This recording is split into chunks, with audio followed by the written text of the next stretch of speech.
अरे यार 3 बजे फिल्म शुरू हो जाएगी, तू क्या कर रही है? बस मुझे 5 मिनट दे, मैं अभी साड़ी बदल कर आती हूँ।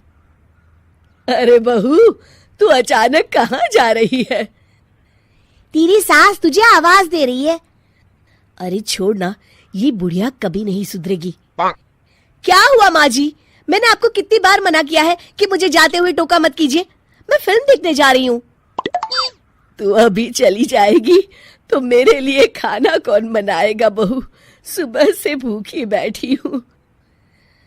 अरे माँ जी, आप कौन सा घर का काम करती हो जो आपको भूख लगी है? अच्छा, मुझे देर हो रही है, चलना रीटा। अंजलि के जाते ही सीता देवी अपनी किस्मत को कोसते हुए सारा दिन घर में भूखी बैठी रहती हैं।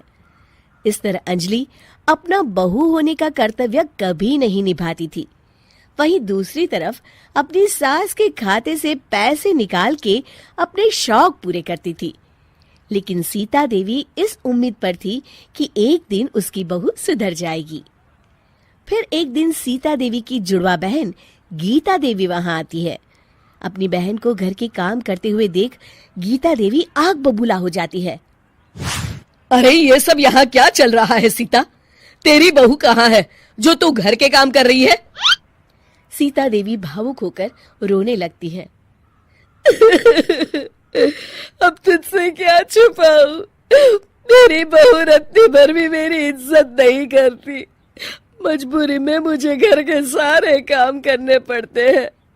वो तो बस सारा दिन अपनी सहेली के साथ सैर सपाटा करने में लगी रहती है।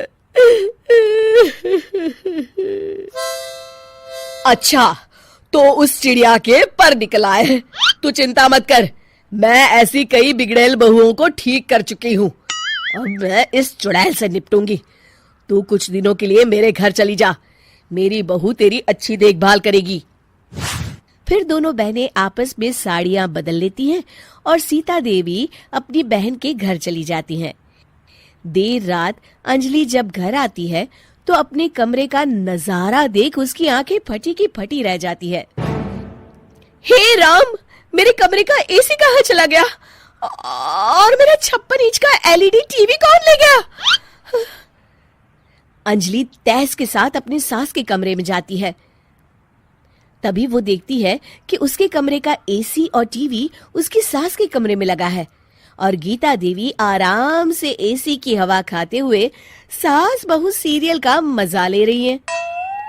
अच्छा, तो ये सब इस बुढ़िया की कारस्तानी है। अभी इसे बताती हूँ। ये सब क्या है माँ जी? आपकी हिम्मत कैसे हुई मेरे सामान को हाथ लगाने की? क्यों बहू, ये सारा सामान तूने तेरे पिताजी के पैसों से खरीदा है क्या?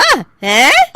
लगता है तू भूल गई कि ये सारा सामान मेरे पैसों से आया है, इसलिए मैं अपनी सारी चीजें अपने कमरे में उठा लाई। तुझे कोई एतराज है? चल जा यहाँ से, सीरियल का मजा किरकिरा मत कर। गीता की बातों का कोई जवाब नहीं बनता देख अंजलि अपने दांत पीस कर रह जाती है। अगले दिन रीटा और अंजलि शॉपिंग पे जाने की तैयारी करती हैं।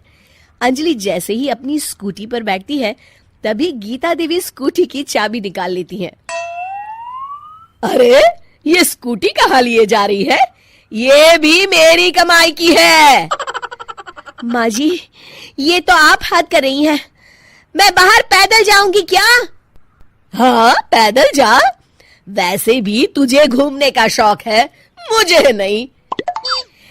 देखिए माँ जी, इस तरह मेरी सहेली के सामने मेरी बेइज्जती करके आप ठीक नहीं कर रही हैं। आप मुझे अच्छी तरह जानती हैं, बाद में आपको पछताना पड़ेगा। अच्छा, तो तू नहीं सुधरने वाली, मेरे ही घर में मुझे ही धमकी दे रही है। तेरी याददाश्त के लिए बता दूं कि ये मकान मेरे नाम पर है। अब तू देख, मैं आज ही अपने बिल्लू वकील को बुलाकर ये सारी जायदाद अनाथालय को दान कर देती हूँ, फिर तुझे एक ढेला भी नहीं मिलेगा। गीता की बातें सुनकर अंजलि के पैरों तले जमीन खिसक जाती है। अरे, अगर तेरी सास ने तुझे अपनी जायदाद से बेदखल कर दिया तब तो तू सड़क पर आ जाएगी। मैं तो कहती हूँ चुपचाप अपनी सास से माफी मांग ले अंजलि।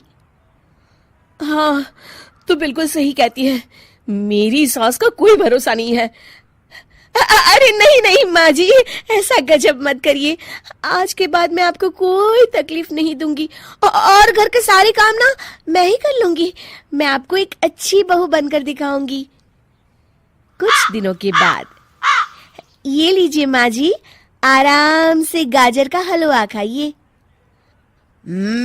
खुशबू तो बहुत अच्छी है। हाँ माँ जी, वैसे मैंने सब काम कर लिया है, तो मैं आपके पैर दबा दूं? आप आराम से हलवा खाइए। इस तरह गीता देवी अंजलि को सही रास्ते पर ले आती हैं और सीता देवी वापस अपने घर में आकर रहने लगती हैं।